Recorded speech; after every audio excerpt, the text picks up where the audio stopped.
Je voudrais vous parler d'un livre que j'ai beaucoup aimé lire et traduire, l'Évangile selon Marie-Madeleine de Cristina Fallaras, publié aux éditions Hervé Chopin.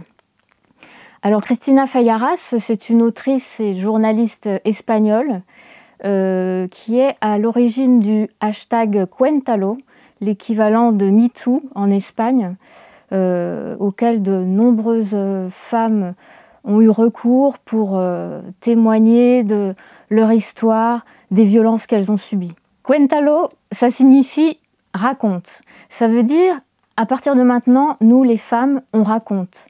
Notre parole a autant de poids que la parole des hommes.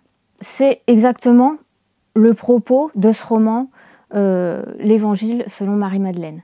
En fait, Cristina Fallaras remonte aux origines des violences faites aux femmes, de l'invisibilité des femmes, des abus du patriarcat, en reprenant un récit fondateur que tout le monde connaît, l'Évangile, dont l'Église reconnaît 4 versions, toutes écrites par des hommes.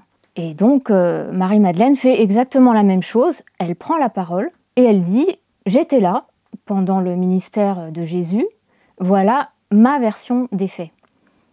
Et bien sûr, l'histoire n'est pas tout à fait la même que celle qu'on connaît. En fait, dans le roman, tout est annoncé dès le début, si on lit bien, parce que Marie-Madeleine écrit elle-même à propos de son propre récit « Rien ne sera raconté en vain ». Tout est signifiant dans ce texte et ça, c'est vraiment remarquable. Au-delà de la grande histoire, moi, ce qui m'a beaucoup touchée, c'est aussi l'histoire personnelle de ce personnage de Marie-Madeleine qui vraiment incarne la vie dans un monde qui idolâtre la mort et la violence.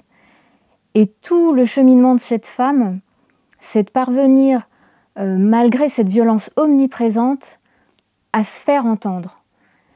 Et dans le fond, je crois que c'est ça que nous raconte ce roman, c'est que ne pas être entendu, c'est aussi une forme de violence.